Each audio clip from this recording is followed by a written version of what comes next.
91.000 soldados alemães se renderam em Stalingrado. Apenas 6.000 voltaram vivos. Os demais morreram congelados, famintos ou doentes no meio do inverno soviético. Marcharam durante dias, cobertos de trapos, comendo neve e caindo um após o outro pela estepe. Aqueles que chegaram vivos enfrentaram outra forma de morte: campos de prisioneiros na Sibéria, trabalhos forçados, doenças sem tratamento e anos de isolamento absoluto. Muitos sobreviveram apenas para morrer lentamente entre arames farpados. Outros desapareceram sem deixar rastro. A rendição não foi o fim, foi o início de um pesadelo sem data para terminar. O que aconteceu durante essas marchas? Como era a vida nos campos soviéticos? E por que apenas um punhado retornou de Stalingrado 12 anos depois? Stalingrado, o dia em que a guerra mudou para sempre. Na manhã de 2 de fevereiro de 1943, as temperaturas em Stalingrado caíam abaixo de 30 graus negativos.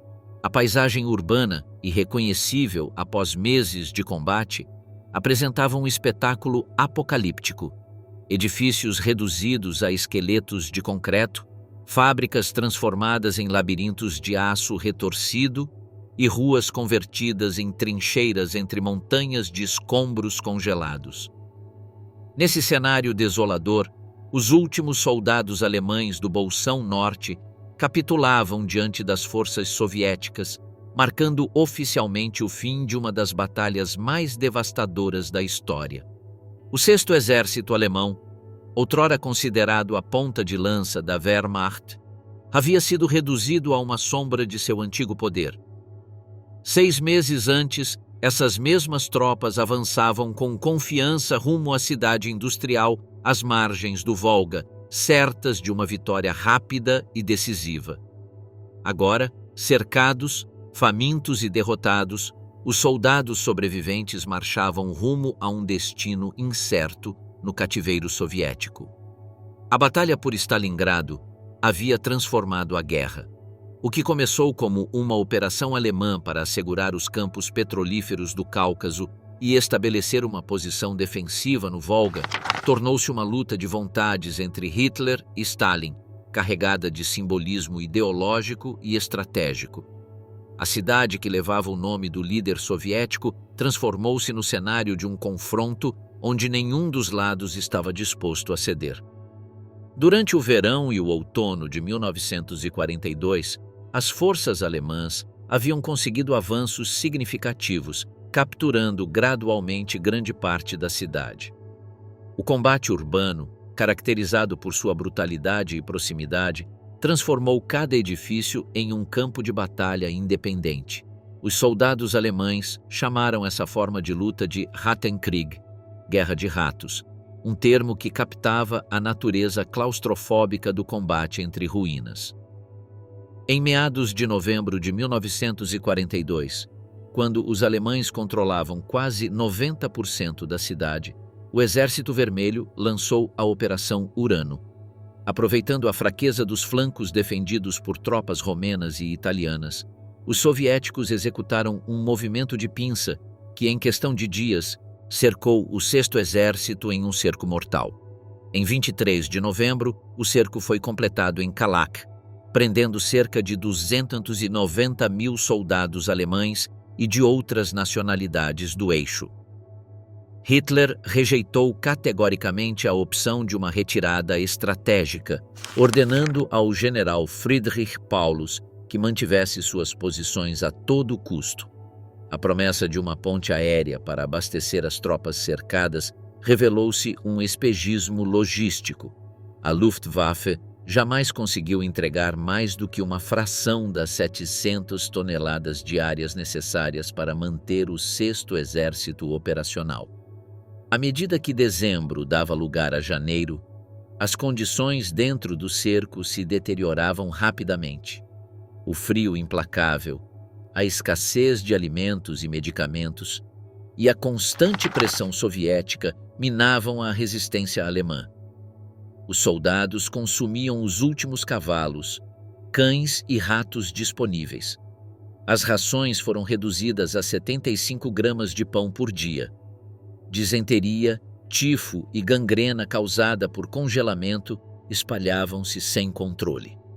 A tentativa de resgate liderada pelo Marechal von Manstein, a Operação Tempestade de Inverno, foi interrompida a cerca de 48 quilômetros das linhas alemãs, selando definitivamente o destino do Sexto Exército. Em 8 de janeiro de 1943, os soviéticos ofereceram termos de rendição que Paulus, seguindo ordens de Hitler, rejeitou. Em 30 de janeiro, no 10º aniversário de sua ascensão ao poder, Hitler promoveu Paulus ao posto de marechal de campo. Esse gesto trazia a expectativa implícita de que Paulus preferiria o suicídio à rendição, mantendo a tradição de que nenhum marechal de campo alemão jamais havia sido capturado com vida. No entanto, Paulus, católico devoto e ciente da futilidade de continuar lutando, optou por sobreviver. Em 31 de janeiro, as forças soviéticas capturaram o quartel-general do Sexto Exército nos porões dos grandes armazéns de Stalingrado. Paulus e seu Estado-Maior foram feitos prisioneiros. 2 dias depois, o general Karl Strecker, no comando do 11º Corpo de Exército que formava o Bolsão Norte, transmitiu sua última mensagem e também se rendeu, encerrando oficialmente a Batalha de Stalingrado. O saldo humano foi devastador. Do lado alemão, mais de 150.000 soldados haviam morrido durante os combates. Aproximadamente 91.000 foram capturados, incluindo 24 generais e o próprio Paulus. Entre os prisioneiros, muitos já estavam à beira da morte por fome, congelamento ou doenças. As perdas soviéticas foram ainda maiores, com estimativas que superam 1 milhão de baixas entre civis e militares. Para os soldados alemães que sobreviveram à batalha, a rendição não significou o fim de seus sofrimentos, mas o começo de uma nova odisseia marcada pela fome, pelo frio e pela incerteza. Enquanto marchavam rumo ao cativeiro, deixavam para trás uma cidade transformada em cemitério e um ponto de inflexão na história da guerra. Stalingrado. Tinha-se demonstrado que a Wehrmacht não era invencível e o mito da superioridade militar alemã começava a desmoronar junto com as ruínas congeladas da cidade. A Marcha dos Condenados. O inverno que devorou um exército. Sob um céu plúmbeo de fevereiro, as colunas de prisioneiros alemães deixavam os escombros de Stalingrado. O espetáculo era comovente. Milhares de homens esqueléticos, cobertos de trapos, com o olhar perdido no branco infinito da estepe russa. Assim começava a primeira etapa do cativeiro, uma marcha forçada rumo a campos no interior da União Soviética que muitos não sobreviveriam. Os prisioneiros partiam em condições físicas extremamente precárias. Meses de combate incessante, rações mínimas e temperaturas abaixo de zero haviam transformado esses homens em espectros vivos. Muitos sofriam de desnutrição severa, com sintomas evidentes: edemas, fraqueza muscular extrema e uma apatia profunda que os tornava indiferentes, até mesmo diante da perspectiva da morte. As doenças proliferavam entre suas fileiras. Disenteria e tifo haviam encontrado terreno fértil nos últimos dias do cerco. A indumentária era tragicamente inadequada para as marchas de inverno. A Wehrmacht, confiante em uma vitória rápida, não havia equipado suas tropas com roupas apropriadas para o frio. Os uniformes finos ofereciam pouca proteção contra o inverno russo. Alguns improvisaram proteção adicional, utilizando jornais, papelão ou qualquer material isolante disponível. Os mais afortunados vestiam roupas soviéticas capturadas, mas mesmo estas eram insuficientes em condições extremas. As colunas foram rapidamente organizadas após a rendição. Os oficiais, separados da tropa, marchavam em grupos distintos. O Marechal Paulus e os altos comandantes receberam um tratamento diferenciado, sendo transportados em veículos para instalações especiais. Para a grande maioria, a transferência significava uma extenuante marcha a pé, que podia se estender por mais de 300 quilômetros através da estepe coberta de neve. O itinerário seguia as precárias vias de comunicação existentes, evitando as principais cidades. Os primeiros campos de trânsito foram estabelecidos em Beketovka e Dubovka, a cerca de 30 e 80 quilômetros de Stalingrado, respectivamente. Dali, os prisioneiros seguiam para pontos de concentração mais permanentes como Krasnoarmeysk ou Frolovo, onde seriam classificados segundo seu posto, especialidade e condição física. As condições durante essas marchas desafiavam os limites da resistência humana. A temperatura raramente superava os 20 graus negativos, frequentemente caindo para 30 ou 40 graus negativos durante a noite. O vento da estepe, sem obstáculos naturais que o detivessem, penetrava até os ossos, congelando a pele exposta em minutos. Os prisioneiros avançavam em filas, arrastando os pés sobre a neve endurecida, obrigados a manter um ritmo constante pelos guardas que os flanqueavam. As etapas diárias variavam entre 20 e 30 quilômetros, uma distância formidável para homens debilitados. As colunas partiam ao amanhecer e continuavam até o anoitecer, com poucos descansos. Aqueles que ficavam para trás recebiam pouco tempo adicional. Os guardas, pressionados para completar a transferência e também submetidos a condições difíceis, urgiam constantemente os prisioneiros a manter o ritmo. A alimentação durante a marcha era extremamente escassa. Os prisioneiros recebiam uma ração diária de cerca de 200 gramas de pão preto, geralmente congelado e difícil de consumir. Ocasionalmente distribuía-se uma sopa rala, mas o principal problema era a água. Os prisioneiros recorriam a comer neve para mitigar a sede, o que acelerava a perda de calor corporal e agravava a hipotermia. Alguns bebiam de poças congeladas ou riachos, ingerindo água contaminada que propagava doenças gastrointestinais. As paradas noturnas ofereciam pouco alívio. Os locais de descanso eram improvisados, geralmente ao ar livre ou em estruturas semi-destruídas. Os prisioneiros dormiam amontoados, compartilhando o escasso calor corporal sobre o chão congelado.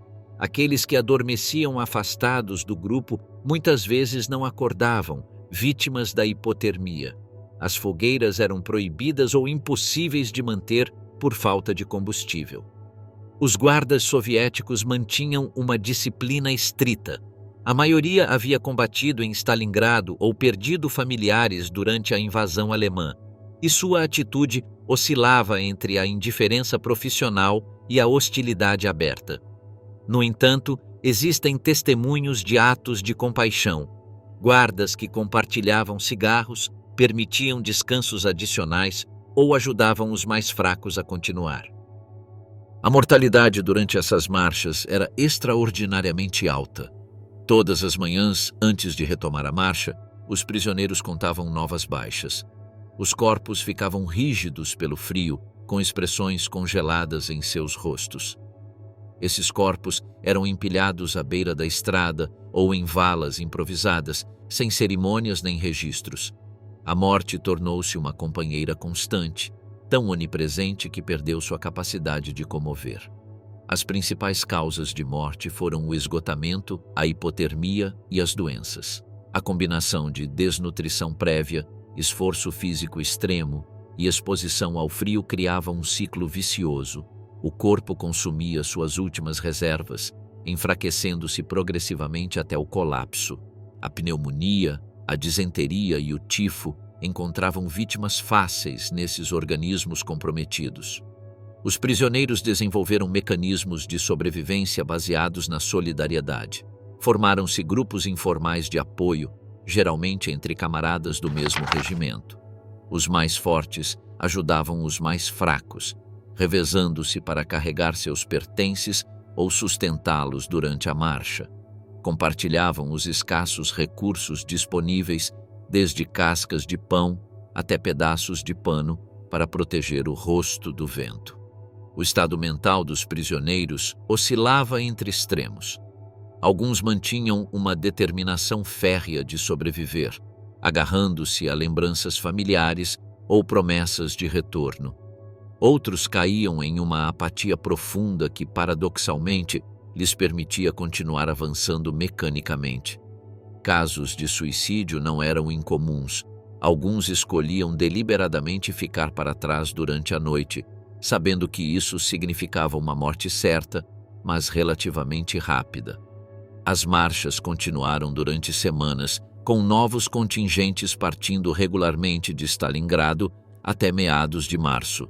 Até então, os sobreviventes começavam a chegar aos campos de trânsito em Krasnogorsk, perto de Moscou, ou em outras regiões como os Urais e a Sibéria Ocidental. Estavam irreconhecíveis, esqueletos ambulantes com a pele amarelada esticada sobre os ossos, olhos encovados e membros afetados por congelamentos que exigiriam amputações.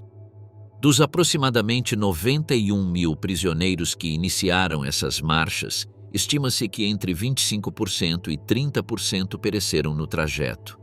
Cerca de 20 mil homens ficaram nas estepes geladas da Rússia. Seus corpos só apareceriam com o degelo da primavera. Muitos jamais seriam encontrados. Para aqueles que sobreviveram a essa primeira provação, o destino não seria muito mais clemente. Os campos soviéticos os esperavam com novos desafios. Por trás das cercas do inferno, o reino do esquecimento soviético. Para os soldados alemães que sobreviveram à rendição de Stalingrado e às brutais marchas, o capítulo seguinte se desenvolveria por trás das cercas dos campos soviéticos. Esses recintos, espalhados desde as florestas da Carélia até as planícies do Cazaquistão, se tornariam o lar forçado de milhares de homens durante anos, em alguns casos por mais de uma década. A União Soviética implementou um sistema de campos que respondia tanto a necessidades práticas quanto ideológicas.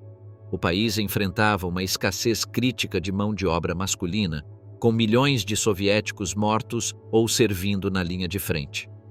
Simultaneamente, havia um forte sentimento de vingança contra os invasores que haviam devastado cidades, massacrado civis e aplicado políticas de terra arrasada em território soviético. Os prisioneiros foram distribuídos seguindo uma lógica pragmática. Os campos se localizavam principalmente perto de zonas industriais, projetos de construção ou áreas agrícolas onde a necessidade de trabalhadores era mais urgente. A geografia desses campos refletia a diversidade do território soviético. Alguns em regiões de clima relativamente moderado, como a Ucrânia, outros nas condições extremas da Sibéria ou do Círculo Polar Ártico. A estrutura física dos campos seguia padrões semelhantes apesar de sua dispersão. O perímetro era delimitado por várias fileiras de arame farpado, com torres de vigilância nos cantos e em intervalos regulares. Os barracões, construídos em madeira ou blocos de argila, consistiam em longos edifícios retangulares com beliches sobrepostos. Esses espaços, projetados para abrigar entre 100 e 200 homens, frequentemente continham o dobro ou o triplo. A ventilação era deficiente e o isolamento térmico inadequado tanto para o frio extremo do inverno quanto para o calor do verão continental. As instalações sanitárias eram rudimentares.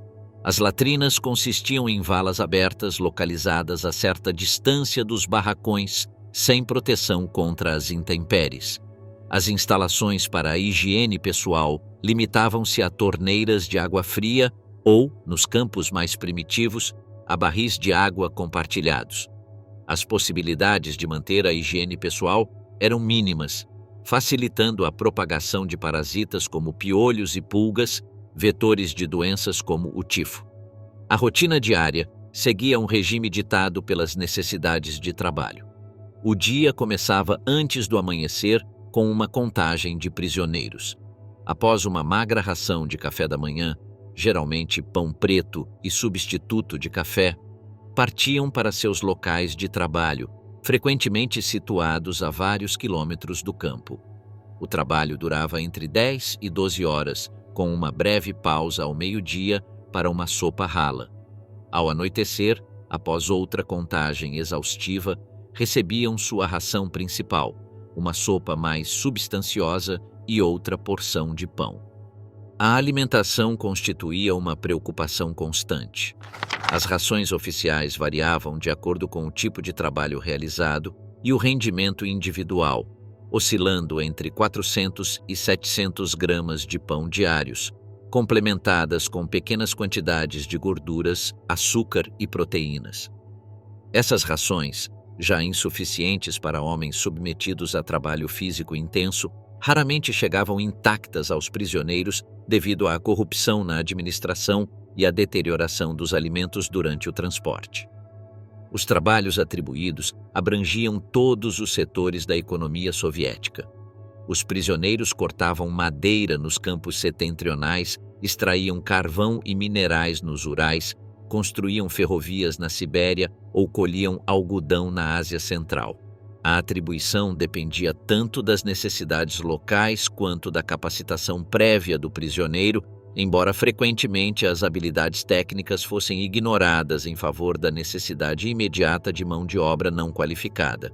As condições de trabalho variavam enormemente. Os trabalhos em minas ou no corte de madeira implicavam riscos físicos constantes e desgaste extremo. Os acidentes eram frequentes, agravados pela falta de equipamento de segurança e pelo esgotamento crônico. Em contraste, prisioneiros com formação técnica ou médica podiam ser designados para oficinas, hospitais ou tarefas administrativas onde as condições físicas eram menos extenuantes, embora igualmente precárias em termos de alimentação e alojamento. A hierarquia dentro dos campos refletia parcialmente a estrutura militar anterior. Os oficiais, especialmente os de alta patente, recebiam um tratamento diferenciado. De acordo com as convenções internacionais, não eram obrigados a trabalhar, embora muitos o fizessem voluntariamente para obter rações adicionais. Dispunham de alojamento separado e certos pequenos privilégios, como acesso a livros ou espaço pessoal, embora essas diferenças fossem marginais diante das privações gerais. As doenças representavam uma ameaça constante, mais letal em muitos casos do que o próprio sistema punitivo. A desnutrição crônica enfraquecia o sistema imunológico, tornando os prisioneiros suscetíveis a infecções comuns. A tuberculose, favorecida pela superlotação e pela má nutrição, tornou-se uma das principais causas de morte. A disenteria, propagada pelas condições sanitárias deficientes, provocava desidratação severa fatal, especialmente durante os meses de verão. No inverno, a pneumonia e outras infecções respiratórias dizimavam os mais debilitados. Os serviços médicos eram rudimentares. Os hospitais, quando existiam, operavam com equipamento mínimo e escassez crônica de medicamentos. O pessoal médico consistia principalmente de prisioneiros com formação na área da saúde, supervisionados por médicos soviéticos. Esses profissionais, apesar de sua dedicação, enfrentavam limitações intransponíveis: falta de antibióticos, anestésicos, material cirúrgico básico e condições elementares de higiene. O clima extremo representava um desafio adicional. Os invernos siberianos, com temperaturas que chegavam a 50 graus negativos, transformavam qualquer atividade ao ar livre em uma luta pela sobrevivência. Durante o degelo da primavera, os campos se transformavam em pântanos insalubres onde proliferavam insetos e doenças transmitidas pela água. Os verões, surpreendentemente quentes nas regiões continentais, traziam pragas de mosquitos e risco de desidratação durante o trabalho. A estrutura administrativa combinava elementos militares e civis. A direção-geral era a responsabilidade de oficiais da NKVD, posteriormente MGB e MVD, com experiência no sistema penitenciário soviético. A vigilância direta ficava a cargo de guardas armados, geralmente soldados idosos, inaptos para o serviço de linha de frente ou veteranos feridos. O isolamento em relação ao mundo exterior era quase completo. A correspondência, teoricamente permitida segundo as convenções internacionais, era severamente restrita. As cartas, quando conseguiam ser enviadas, eram submetidas a uma censura rigorosa. Muitos prisioneiros passaram anos sem contato com suas famílias, que frequentemente os davam como mortos. A Cruz Vermelha Internacional tinha acesso limitado aos campos e suas visitas, quando permitidas, eram cuidadosamente orquestradas. A sobrevivência psicológica exigia mecanismos complexos de adaptação. Os prisioneiros desenvolveram redes de apoio mútuo, compartilhando recursos, conhecimentos e responsabilidades. Organizaram-se atividades culturais improvisadas, desde peças teatrais até concertos com instrumentos fabricados pelos próprios internos. A religião, embora oficialmente desencorajada, oferecia consolo a muitos, com cultos clandestinos oficiados por capelães militares capturados ou por prisioneiros com formação teológica. As relações entre os próprios prisioneiros refletiam tensões ideológicas e nacionais. Os nazistas convictos mantinham sua lealdade ao regime mesmo no cativeiro, antagonizando com prisioneiros de convicções antifascistas ou apolíticas. Os oficiais da SS, quando identificados como tais, costumavam ser isolados ou receber um tratamento especialmente severo, tanto pelas autoridades soviéticas quanto por outros prisioneiros. As diferenças nacionais também geravam atritos. Os campos abrigavam não apenas alemães, mas também romenos, húngaros, italianos e membros de outras nacionalidades do eixo. A propaganda política era um componente integral do sistema. As autoridades soviéticas implementaram programas de reeducação destinados a transformar os prisioneiros em simpatizantes do comunismo. Esses esforços incluíam palestras obrigatórias, estudo de textos marxistas-leninistas e pressão para aderir a organizações como o Comitê Nacional por uma Alemanha Livre, fundado em 1943 com o apoio de oficiais alemães capturados. A mortalidade atingiu seu auge entre 1943 e 1945, coincidindo com as maiores privações da própria sociedade soviética. As taxas melhoraram gradualmente a partir de 1946, com a recuperação econômica da URSS e certas mudanças nas políticas em relação aos prisioneiros. No entanto, mesmo nessas condições melhoradas, a vida continuava sendo extremamente difícil. Dos aproximadamente 91 mil soldados alemães capturados em Stalingrado, apenas cerca de 6 mil retornariam eventualmente à Alemanha. A imensa maioria pereceu durante as marchas iniciais ou nos primeiros anos de cativeiro. Os sobreviventes de longo prazo foram aqueles que conseguiram posições relativamente privilegiadas como tradutores, pessoal médico, técnicos ou administrativos, que lhes permitiam evitar os trabalhos mais extenuantes e acessar rações suplementares. Friedrich Paulus e os generais capturados, do orgulho ao exílio. Na noite de 31 de janeiro de 1943, em um porão úmido dos grandes armazéns de Stalingrado, o recém-promovido marechal de campo Friedrich Paulus se encontrava diante da encruzilhada mais decisiva de sua carreira. Poucas horas antes, Hitler lhe conferira o mais alto posto do exército alemão com uma mensagem implícita. Nenhum marechal de campo alemão havia sido capturado com vida. A expectativa era clara. Paulus deveria suicidar-se antes de se render. No entanto, quando as tropas soviéticas invadiram seu posto de comando, Paulus escolheu viver. Essa decisão, que Hitler consideraria uma traição imperdoável, marcaria o início de uma transformação profunda não apenas para Paulus, mas também para os 24 generais e milhares de oficiais capturados junto com ele em Stalingrado. Ao contrário da massa dos soldados rasos, Paulus e os altos oficiais foram rapidamente separados e levados para Moscou.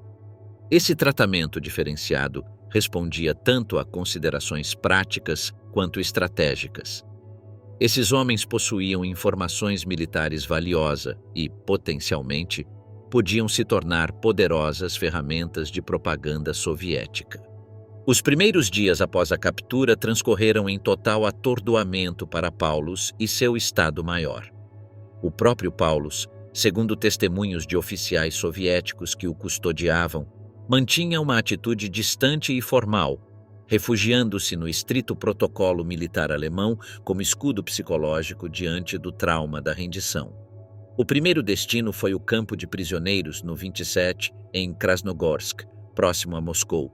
Esse campo, adaptado para oficiais de alta patente, oferecia condições notavelmente melhores do que os campos padrão.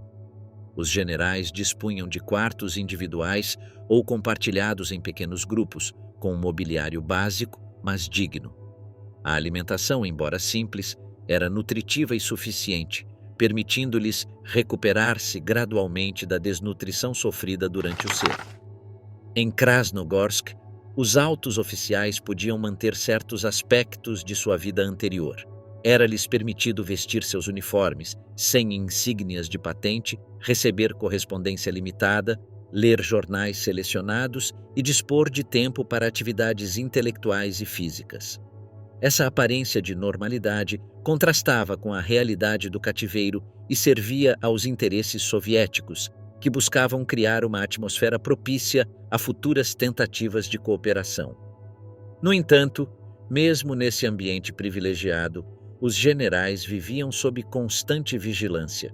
Suas conversas eram monitoradas, seus quartos eram revistados periodicamente e suas interações com o exterior estritamente controladas. O NKVD designou oficiais especializados para estudar cada prisioneiro de destaque, identificando vulnerabilidades psicológicas e possíveis pontos de abordagem ideológica. Após vários meses em Krasnogorsk, Paulus e vários generais foram transferidos para o campo de Suzdal, estabelecido no antigo mosteiro de São Eutímio. Esse complexo histórico, situado em uma pequena cidade ao nordeste de Moscou, servia como centro especializado para oficiais de alta patente. As espessas muralhas medievais, originalmente projetadas para repelir invasores, agora abrigavam os invasores derrotados. Em Suzdal, consolidaram-se as diferenças internas entre os generais prisioneiros. Emergiram 3 grupos distintos. Um núcleo liderado pelo general Walter von Seydlitz-Kurzbach demonstrava uma atitude crítica em relação a Hitler, considerando que o ditador havia traído o exército e o povo alemão. Um segundo grupo, majoritário, mantinha uma posição de lealdade passiva, rejeitando qualquer colaboração com os soviéticos, mas sem defender ativamente a ideologia nazista. Por fim, um terceiro grupo de seguidores fiéis do regime, entre os quais se destacava o general Arno von Lenski, permanecia firmemente alinhado com os princípios nacional-socialistas, mesmo no cativeiro. Paulus inicialmente ocupou uma posição intermediária e cautelosa. Como comandante do 6º Exército e oficial de mais alta patente, sua influência sobre os demais era considerável, e tanto os soviéticos quanto os grupos de prisioneiros buscavam atraí-lo para suas posições. Durante os primeiros meses, Paulus manteve-se deliberadamente ambíguo, evitando declarações políticas explícitas enquanto avaliava sua situação. A vida cotidiana em Suzdal seguia um ritmo regular. Os generais faziam exercícios físicos matinais no pátio do mosteiro, seguidos de refeições em um refeitório comum. As tardes eram dedicadas à leitura, conversas ou jogos de tabuleiro. Alguns, como Paulus, mergulharam em estudos históricos ou filosóficos, solicitando livros específicos que, surpreendentemente, as autoridades soviéticas frequentemente forneciam. Entre esses volumes, os textos marxistas ocupavam lugar de destaque, evidenciando o esforço soviético em influenciar o pensamento dos prisioneiros. Paulus dedicou muitas horas ao estudo dessas obras, particularmente o Capital de Marx, que traduziu parcialmente do francês para o alemão como exercício mental e linguístico. Essa imersão intelectual não era por acaso. As autoridades soviéticas haviam elaborado um plano para converter os oficiais alemães em aliados ideológicos. Esse projeto se materializaria em julho de 1943 com a fundação do Comitê Nacional por uma Alemanha Livre, National Komitee Freies Deutschland, NKFD, uma organização de prisioneiros e exilados alemães opositores ao regime de Hitler. O general Seydlitz Kurzbach foi um dos primeiros a aderir, chegando a propor a formação de unidades militares alemãs que combatessem ao lado do Exército Vermelho. Sua posição, considerada traição por muitos de seus companheiros, gerou profundas divisões entre os oficiais cativos. Paulus, por sua vez, inicialmente recusou-se a participar do NKFD, sustentando que seu juramento como soldado o impedia de tais atividades enquanto a Alemanha continuasse em guerra. Essa decisão colocou Paulus em uma posição complexa. Os soviéticos, embora frustrados por sua resistência, continuaram a conceder-lhe tratamento preferencial, conscientes de seu valor simbólico. Ao mesmo tempo, os oficiais leais a Hitler o consideravam suspeito de fraqueza moral por ter se rendido. O isolamento psicológico resultante aprofundou a introspecção de Paulus, que passava longas horas caminhando sozinho pelo pátio do mosteiro, refletindo sobre sua responsabilidade na catástrofe de Stalingrado. Um ponto de inflexão crucial ocorreu quando Paulus recebeu notícias de sua família. Por meio de canais diplomáticos indiretos, os soviéticos facilitaram uma troca limitada de correspondência com sua esposa, Helena Constance. Essas cartas, submetidas à rigorosa censura, representaram o primeiro contato com sua vida anterior e confirmaram que sua família havia sobrevivido aos bombardeios aliados. O impacto emocional foi profundo e possivelmente influenciou sua posterior evolução ideológica. A verdadeira mudança na atitude de Paulus viria após o fracassado atentado contra Hitler em 20 de julho de 1944. A brutal repressão contra os conspiradores, muitos dos quais oficiais respeitados pessoalmente por Paulus, e as notícias sobre a situação cada vez mais desesperadora da Alemanha provocaram uma reavaliação fundamental de sua posição. Em agosto de 1944, Paulus finalmente concordou em unir-se ao NKFD e fez sua primeira declaração pública, conclamando o povo alemão a derrubar Hitler e buscar a paz. Essa decisão, considerada por muitos como o ponto culminante de sua transformação pessoal, teve um impacto significativo na propaganda soviética e na moral alemã. O homem que Hitler havia elevado a marechal de campo agora denunciava publicamente o regime nazista como criminoso. Para os soviéticos, representava um triunfo propagandístico inestimável. Para o regime nazista, a confirmação da traição de Paulus. Os motivos por trás dessa conversão têm sido objeto de debate histórico. Alguns a interpretaram como oportunismo pragmático de um prisioneiro tentando melhorar sua situação. Outros, como uma verdadeira evolução ideológica baseada na observação das realidades políticas e militares. O próprio Paulus justificou sua atitude em termos de responsabilidade patriótica, argumentando que a continuação da guerra sob Hitler apenas levaria a uma maior destruição da Alemanha. Enquanto Paulus passava por essa transformação, outros generais seguiam caminhos distintos. Seydlitz Kurzbach aprofundou sua colaboração com os soviéticos, chegando a presidir a União de Oficiais Alemães, organização afiliada ao NKFD. No extremo oposto, generais como von Arnim ou Strecker mantiveram uma oposição intransigente a qualquer cooperação, sofrendo como consequência condições mais restritivas e isolamento. Após a derrota da Alemanha em maio de 1945, a situação dos generais cativos tornou-se ainda mais complexa. Para os comprometidos com o nazismo, surgiu o temor de serem julgados como criminosos de guerra. Para colaboradores como Seydlitz Kurzbach, apareceu a incerteza sobre seu futuro. Seriam bem-vindos na Alemanha do pós-guerra ou considerados traidores? Para figuras ambivalentes como Paulus, surgia o desafio de justificar tanto sua rendição quanto sua posterior colaboração. Nos julgamentos de Nuremberg, iniciados em novembro de 1945, vários generais cativos, incluindo Paulus, foram convocados como testemunhas. Seu depoimento, particularmente sobre o planejamento da Operação Barbarossa contra a União Soviética, forneceu provas cruciais contra figuras do alto comando alemão como Keitel e Jodl. A aparição de Paulus em Nuremberg, vestido com uniforme soviético sem insígnias, causou comoção entre os acusados alemães. Após os julgamentos, enquanto a maioria dos prisioneiros comuns começava a ser gradualmente repatriada, Paulus e outros generais permaneceram na União Soviética.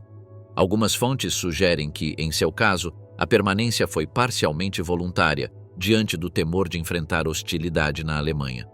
Outras indicam que os soviéticos o retinham como um ativo valioso para futuros usos propagandísticos. Paulus foi transferido para uma dacha nos arredores de Moscou, onde viveu sob um confortável regime de prisão domiciliar. Durante esse período, colaborou em diversos projetos, desde análises históricas sobre a Batalha de Stalingrado até comentários sobre a Guerra Fria. Manteve correspondência com acadêmicos soviéticos e da Alemanha Oriental e ocasionalmente concedia entrevistas supervisionadas. Sua presença na URSS adquiriu um valor simbólico no contexto da crescente tensão leste-oeste, como exemplo de um oficial alemão de alta patente que havia visto a luz do socialismo. Em 1953, após a morte de Stalin e como parte de uma política de aproximação com a recém-formada República Democrática Alemã, foi permitido a Paulus transferir-se para Dresden. Ali, em território alemão, embora sob controle soviético, assumiu um cargo no Instituto de Pesquisa de História Militar. Sua presença na Alemanha Oriental foi utilizada propagandisticamente como evidência da legitimidade do novo Estado socialista alemão. Os últimos anos de Paulus transcorreram em relativa tranquilidade. Vivendo modestamente em um apartamento em Dresden, dividia seu tempo entre o trabalho acadêmico, a correspondência com antigos camaradas e algumas aparições públicas. Sua saúde, deteriorada desde Stalingrado, piorou progressivamente. Em 1º de fevereiro de 1957, exatamente 14 anos após a rendição, Friedrich Paulus faleceu devido a uma esclerose lateral amiotrófica. Até então, a maioria dos generais capturados em Stalingrado já havia sido libertada e repatriada para ambas as Alemanhas. Seydlitz Kurzbach, condenado à morte in absentia por um tribunal militar nazista, retornou à Alemanha Ocidental em 1955, onde enfrentou ostracismo social e litígios em relação à sua pensão militar. Outros, como o general Walter von Hunsdorf, estabeleceram-se na Alemanha Oriental, integrando-se ao aparato militar ou acadêmico do regime socialista. Os que não se renderam, fantasmas armados entre as ruínas de Stalingrado. Enquanto as colunas de prisioneiros alemães se afastavam de Stalingrado rumo a um cativeiro incerto, um drama oculto continuava a desenrolar-se na cidade devastada. O dia 2 de fevereiro de 1943, data oficial do fim da batalha, não marcou o cessar completo da resistência alemã. Nos porões, túneis e estruturas subterrâneas, aproximadamente 11.000 soldados alemães decidiram não se render, iniciando um capítulo pouco conhecido, mas intensamente dramático. Esses homens, dispersos em pequenos grupos ou atuando individualmente, não constituíam uma força coerente nem respondiam a um comando unificado. A capitulação do General Strecker e a dissolução formal do 11º Corpo de Exército haviam eliminado a cadeia de comando tradicional. Sua resistência representava uma decisão pessoal nascida de motivações diversas: lealdade fanática ao regime nazista, medo da vingança soviética ou simplesmente o instinto de sobrevivência de soldados que preferiam as incertezas da clandestinidade aos riscos do cativeiro soviético. A cidade que lhes servia de refúgio estava quase irreconhecível. 5 meses de bombardeios sistemáticos e combates casa a casa haviam transformado Stalingrado em um labirinto de estruturas fragmentadas onde os combatentes podiam esconder-se com eficácia. Esse cenário apocalíptico oferecia inúmeros esconderijos, porões profundos, o sistema de esgotos parcialmente intacto e as grandes fábricas, barricada Outubro Vermelho, a planta de tratores, com seus intrincados sistemas de ventilação, depósitos subterrâneos e túneis técnicos. Os soldados que optaram por esse caminho enfrentavam desafios formidáveis. O primeiro era a sobrevivência física básica em um ambiente devastado, em pleno inverno russo. A temperatura, frequentemente abaixo de 30 graus negativos, tornava a hipotermia uma ameaça constante. A busca por combustível para pequenas fogueiras, mantidas minúsculas para evitar a detecção, tornou-se uma prioridade diária. Roupas adicionais eram improvisadas com o que estivesse disponível: cortinas, estofamentos, papel de jornal inserido entre camadas de uniformes.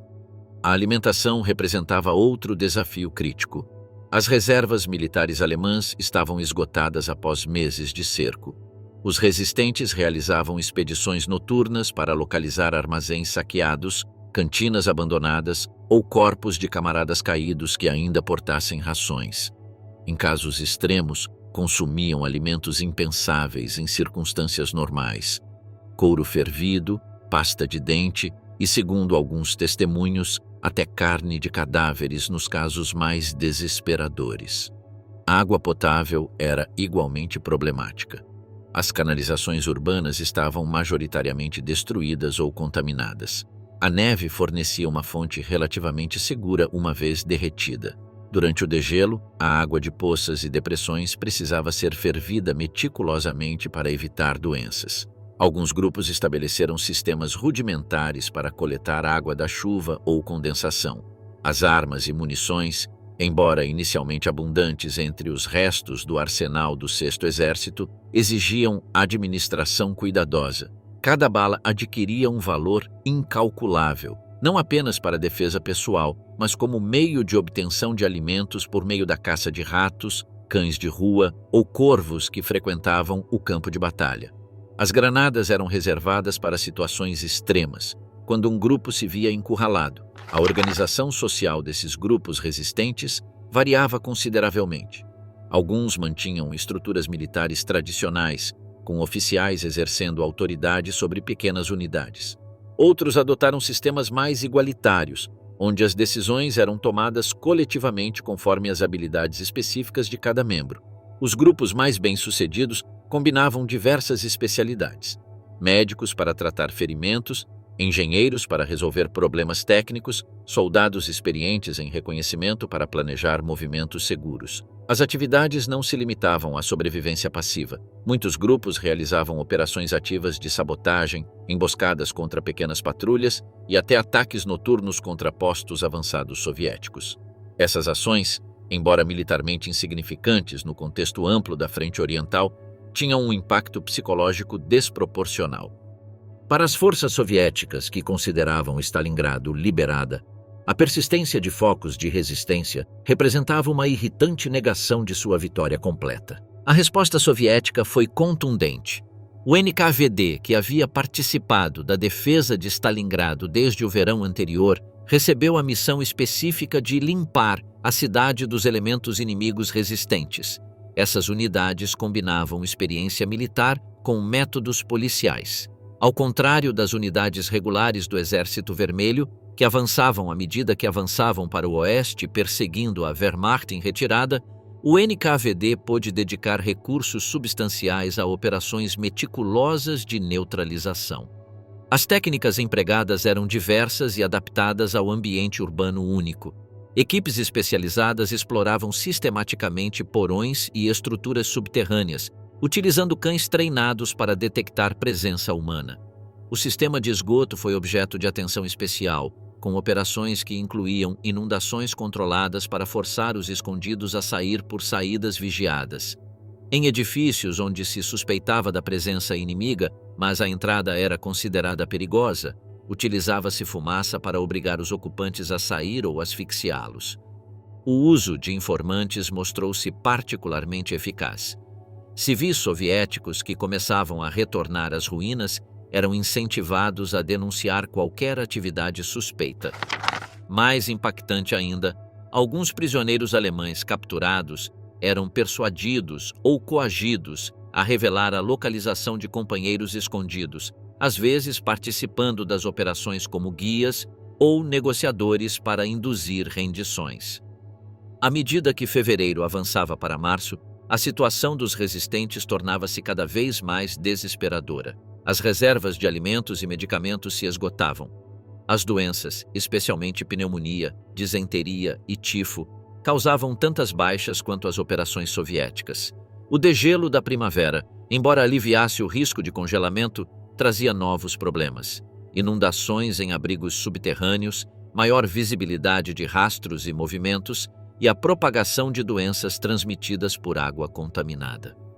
Em meados de março, segundo relatórios do NKVD, a resistência organizada havia sido majoritariamente neutralizada. Documentos soviéticos registram a captura de 8.146 soldados alemães escondidos entre fevereiro e março e a eliminação, liquidação na terminologia oficial, de 2.418 que resistiram à prisão. Esses números, embora impressionantes, não esclarecem completamente o destino de todos os resistentes iniciais. Muitos provavelmente sucumbiram a doenças ou hipotermia sem serem contabilizados, enquanto um número indeterminado possivelmente conseguiu infiltrar-se em direção ao oeste. Os testemunhos sobre esses combatentes clandestinos provêm majoritariamente de fontes soviéticas, particularmente relatórios do NKVD e memórias de oficiais envolvidos nas operações de limpeza. Esses documentos apresentam compreensivelmente uma visão parcial, enfatizando os sucessos soviéticos e caracterizando os resistentes como bandidos ou sabotadores, mais do que como soldados regulares. Os poucos relatos de sobreviventes alemães oferecem perspectivas alternativas, embora frequentemente marcadas pela necessidade de justificar ações extremas tomadas em condições limite. Entre esses testemunhos, destacam-se casos particulares que iluminam a complexidade humana dessa resistência. Um exemplo notável é o de um grupo liderado por um tenente médico alemão que estabeleceu um hospital improvisado nos porões de uma fábrica. Durante quase 3 semanas, esse médico e vários assistentes trataram tanto soldados alemães feridos quanto, ocasionalmente, civis soviéticos que se aventuravam a pedir ajuda médica. Esse ato humanitário, em meio a circunstâncias brutais, terminou quando o grupo foi descoberto. Segundo algumas versões, o médico foi capturado, mas respeitado por suas ações, embora outras fontes indiquem que foi sumariamente executado. Outro caso documentado é o de um destacamento de sapadores entrincheirado em um bunker subterrâneo da fábrica barricada. Esse grupo, valendo-se de seu conhecimento técnico, modificou equipamentos abandonados para gerar eletricidade e estabelecer um sistema rudimentar de aquecimento com tubulações reaproveitadas. Sua resistência prolongou-se até o início de abril, quando uma tentativa de obter suprimentos médicos os levou a uma emboscada soviética. Uma dimensão particularmente trágica foi a situação dos soldados gravemente feridos. Muitos grupos incluíam homens com lesões sérias que não podiam ser adequadamente tratados. As decisões em relação a esses camaradas colocavam dilemas morais dilacerantes. Continuar destinando recursos escassos para mantê-los vivos, permitir que se rendessem na esperança de receber cuidados médicos ou, em casos extremos, considerar formas de misericórdia final. Vários testemunhos soviéticos mencionam a descoberta de feridos graves ao lado de companheiros que haviam cometido suicídio após garantir o máximo conforto possível para aqueles que não podiam se mover. A dimensão psicológica dessa resistência merece consideração especial. Para muitos, a decisão de não se render representava mais do que o simples medo do cativeiro. A propaganda nazista havia sistematicamente incutido o terror em relação aos soviéticos, descrevendo torturas e execuções em massa que aguardavam os prisioneiros. Essa narrativa, embora exagerada, continha elementos suficientes de verdade sobre a dureza do cativeiro soviético para parecer convincente. Adicionalmente, fatores ideológicos influenciavam significativamente. Os membros das SS e unidades fortemente identificadas com o nazismo tinham razões objetivas para temer um tratamento especialmente severo, caso fossem identificados. Para eles, resistir até a morte podia parecer a única opção racional. O doutrinamento sobre nunca se render e a mitologia da resistência heróica até a última bala exerciam influência poderosa, mesmo quando a situação militar tornava tais posturas completamente fúteis. Em abril de 1943, a resistência organizada em Stalingrado havia sido eliminada. Os últimos resistentes, isolados em pequenos grupos ou individualmente, enfrentavam uma cidade cada vez mais vigiada e povoada por civis soviéticos que retornavam. Alguns tentaram infiltrar-se para o oeste, aproveitando o caos do imediato pós-guerra. Outros buscaram identidades falsas como trabalhadores civis ou prisioneiros de outras nacionalidades. A imensa maioria acabou capturada ou morta, representando as últimas baixas de uma batalha que oficialmente havia terminado meses antes. O fenômeno dos resistentes pós-rendição não foi exclusivo de Stalingrado, embora tenha alcançado ali sua expressão mais dramática pela magnitude da batalha e pelas condições extremas.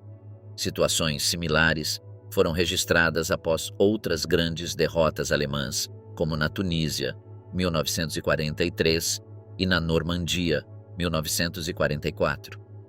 Em todos esses casos, observamos a tendência humana de evitar encarar a realidade da derrota completa, buscando alternativas mesmo desesperadas à rendição incondicional. A libertação lenta. O que aconteceu com os sobreviventes? O amanhecer de 17 de outubro de 1955 surgia frio e cinzento sobre a estação fronteiriça de Herleshausen, na linha divisória entre as duas Alemanhas. Um trem especial procedente do leste parava nos trilhos. De seus vagões desciam homens de aparência envelhecida, com roupas gastas, porém limpas, muitos carregando pequenas malas de papelão ou fardos improvisados. Eram os últimos prisioneiros de guerra alemães, libertados pela União Soviética, incluindo alguns dos poucos sobreviventes do 6º Exército capturado em Stalingrado 12 anos antes. Esse momento marcava o capítulo final de uma odisseia iniciada em fevereiro de 1943. Dos aproximadamente 91 mil soldados capturados após a batalha, apenas cerca de 6 mil retornariam eventualmente à Alemanha. O destino desses sobreviventes, sua lenta travessia desde o cativeiro até a repatriação e sua reintegração em uma Alemanha transformada, constitui uma narrativa tão dramática quanto pouco conhecida. A repatriação desde a União Soviética seguiu um processo complexo, influenciado por considerações políticas, econômicas e diplomáticas em constante mudança. Não se tratou de uma libertação única ao final da guerra, mas de um processo gradual que se estendeu por mais de uma década e atravessou diferentes fases relacionadas com a evolução da Guerra Fria. A primeira fase começou surpreendentemente cedo, mesmo antes do final oficial da guerra. No outono de 1944, as autoridades soviéticas libertaram um pequeno contingente de prisioneiros gravemente enfermos ou feridos, considerados inúteis para o trabalho e cujo sustento representava um fardo. Esses primeiros repatriados, transportados por países neutros como a Suécia, chegaram a uma Alemanha ainda sob controle nazista, onde frequentemente enfrentaram suspeitas de colaboração e foram interrogados pela Gestapo. Após a rendição alemã em maio de 1945, começou uma segunda fase mais substancial. Entre junho de 1945 e dezembro de 1946, aproximadamente 1,5 milhão de prisioneiros foram repatriados. Essa libertação em massa respondia à desmobilização soviética e à necessidade de reduzir os custos de manutenção. No entanto, aplicaram-se critérios seletivos, priorizando a liberação de prisioneiros comuns, enquanto se retinham oficiais, especialistas técnicos e aqueles considerados potencialmente úteis para a reconstrução. Entre os libertados nessa etapa estava o primeiro contingente de sobreviventes de Stalingrado, principalmente aqueles gravemente enfermos ou soldados rasos sem qualificações especiais. Esses homens retornavam a uma Alemanha irreconhecível, derrotada, ocupada e fisicamente devastada. Muitos descobriam que suas casas haviam sido destruídas, que suas famílias haviam perecido ou sido deslocadas, e que toda a sociedade atravessava um processo traumático de desnazificação e reconstrução. A terceira fase, entre 1947 e 1950, caracterizou-se por um ritmo mais lento e seletivo. O contexto internacional havia mudado dramaticamente. A Guerra Fria surgia como novo paradigma global, com a Alemanha dividida em zonas que evoluiriam para dois estados separados. As autoridades soviéticas instrumentalizaram os prisioneiros como ferramenta política, libertando contingentes específicos como gestos de boa vontade em direção ao nascente Estado da Alemanha Oriental, enquanto mantinham outros como mão de obra para projetos específicos. Durante esse período, retornaram sobreviventes de Stalingrado que haviam trabalhado em projetos de reconstrução urbana ou em fábricas, onde as condições, embora duras, permitiam taxas de sobrevivência maiores do que nas minas ou campos florestais siberianos. Seus testemunhos forneceram as primeiras descrições detalhadas do cativeiro soviético, gerando comoção na opinião pública ocidental. A quarta e última fase, de 1950 a 1956, representou a liquidação gradual do sistema. As últimas liberações em massa coincidiram com a morte de Stalin em 1953 e a subsequente desestalinização parcial sob Nikita Khrushchev. Em setembro de 1955, durante a visita do chanceler da Alemanha Ocidental, Konrad Adenauer, a Moscou, foi negociada a libertação dos últimos 9.626 prisioneiros reconhecidos oficialmente. Entre outubro e dezembro daquele ano, esses últimos cativos retornaram, incluindo alguns sobreviventes de Stalingrado com quase 13 anos de cativeiro. As estatísticas soviéticas desclassificadas indicam que dos aproximadamente 3.000 a 15 milhões de prisioneiros alemães capturados durante a guerra, cerca de 1,1 milhão morreram no cativeiro. Historiadores ocidentais sugerem números ainda maiores, estimando a mortalidade entre 1,1 e 1,5 milhão. Para os capturados especificamente em Stalingrado, a taxa de mortalidade superou 90%, segundo a maioria das estimativas. As causas dessa mortalidade foram múltiplas. A desnutrição crônica representava o fator fundamental, agravado pela escassez generalizada no pós-guerra soviético. As doenças, particularmente disenteria, tuberculose e tifo, o trabalho físico extenuante em condições climáticas extremas e os acidentes de trabalho em minas, explorações florestais e projetos de construção. Para os sobreviventes, a experiência do retorno era frequentemente traumática. Fisicamente, a maioria apresentava sequelas permanentes: desnutrição crônica, doenças pulmonares, articulações danificadas por congelamento ou trabalho forçado, e diversas condições psicossomáticas. Mentalmente, precisavam processar não apenas os traumas do cativeiro, mas também a transformação radical do mundo para o qual voltavam. A Alemanha que haviam deixado, o Terceiro Reich em seu auge, havia desaparecido completamente. O processo de reintegração apresentava desafios específicos dependendo do destino de retorno. Aqueles que retornavam à República Federal da Alemanha, Alemanha Ocidental, enfrentavam uma sociedade que, embora materialmente próspera graças ao milagre econômico, demonstrava atitudes ambivalentes em relação aos veteranos. A narrativa dominante do novo começo, Stunde Null, e da desnazificação gerava desconforto com relação àqueles que simbolizavam o passado militar alemão. Simultaneamente, a orientação anticomunista da RFA facilitava a percepção dos retornados como vítimas do sistema soviético.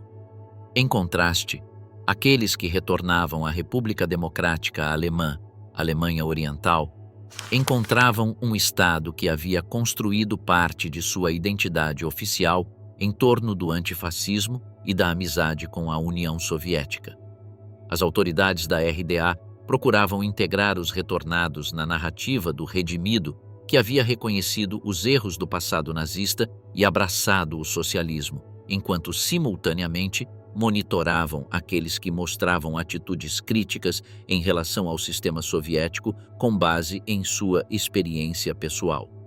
Os testemunhos de sobreviventes revelam padrões comuns, independentemente do destino do retorno.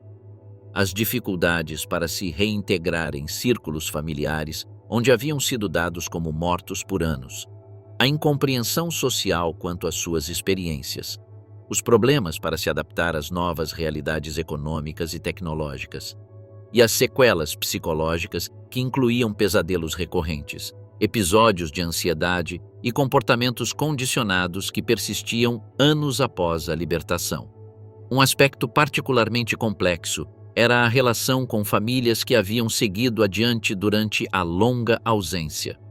Esposas que haviam se casado novamente acreditando serem viúvas, filhos que haviam crescido sem memória do pai ausente, pais que haviam envelhecido sob o peso da incerteza. Os reencontros, idealizados durante anos de cativeiro como momentos de redenção, revelavam-se frequentemente complicados, marcados por expectativas incompatíveis e realidades emocionais divergentes. A reintegração profissional representava outro desafio significativo. Os anos de cativeiro haviam deixado os sobreviventes sem as habilidades atualizadas necessárias em economias modernizadas. Sua saúde deteriorada frequentemente os impedia de retomar os trabalhos físicos que desempenhavam anteriormente. Muitos tiveram que aceitar empregos de menor qualificação ou depender de pensões por invalidez insuficientes, experimentando uma desclassificação social em relação à sua posição anterior. As autoridades das duas Alemanhas implementaram programas específicos para facilitar a reintegração dos Heimkehrer, retornados, com resultados variados. Na Alemanha Ocidental, a Lei de Assistência aos Retornados, Heimkehrergesetz, de 1950, estabelecia compensações econômicas, prioridade na alocação de moradias e assistência médica especializada. Na Alemanha Oriental, priorizava-se a integração política e social, oferecendo oportunidades de formação ideológica e participação em organizações alinhadas ao regime. A dimensão sanitária revelou-se particularmente problemática. Os serviços médicos do pós-guerra, já sobrecarregados, estavam mal preparados para tratar as complexas sequelas do cativeiro soviético. Condições como a distrofia tardia, desnutrição crônica com efeitos persistentes, lesões por congelamento com manifestações retardadas ou síndromes pós-traumáticas recebiam atenção insuficiente. Muitos sobreviventes sofreram por décadas com problemas médicos maltratados, contribuindo para taxas de mortalidade prematura mesmo após a repatriação. Entre os sobreviventes de Stalingrado especificamente, surgiram figuras que transformaram sua experiência traumática em testemunho histórico ou ativismo. Alguns publicaram memórias detalhando tanto a batalha quanto o cativeiro, contribuindo significativamente para a historiografia do conflito. Outros se envolveram em associações de veteranos e organizações dedicadas a localizar camaradas desaparecidos ou a manter viva a memória dos que tombaram. Um terceiro grupo, talvez o mais numeroso, optou pelo silêncio, integrando sua experiência em narrativas pessoais raramente compartilhadas, mesmo com familiares próximos. A memória pública dos prisioneiros alemães seguiu caminhos divergentes nas duas Alemanhas. No Ocidente, foi sendo progressivamente integrada a narrativa mais ampla da vitimização alemã durante e após a guerra, junto a temas como os bombardeios aliados ou a expulsão de alemães de territórios orientais. Na Alemanha Oriental, a narrativa oficial enfatizava a reeducação positiva, apresentando o cativeiro como uma oportunidade para reconhecer os erros do fascismo e abraçar ideias progressistas. Após a reunificação alemã em 1990, emergiu gradualmente uma narrativa mais complexa. O acesso parcial a arquivos soviéticos anteriormente classificados permitiu reconstruir com maior precisão as condições do cativeiro e as estatísticas de mortalidade. Simultaneamente, o fim da Guerra Fria facilitou conversas mais abertas sobre experiências que anteriormente haviam sido silenciadas por considerações políticas ou pelo temor de serem instrumentalizadas no conflito leste-oeste. Durante as últimas décadas do século XX, à medida que os últimos sobreviventes atingiam idades avançadas, intensificaram-se os esforços para documentar seus testemunhos. Projetos de história oral, documentários e publicações acadêmicas tentaram preservar essas experiências para as gerações futuras, contextualizando-as dentro do marco mais amplo do conflito e de suas consequências.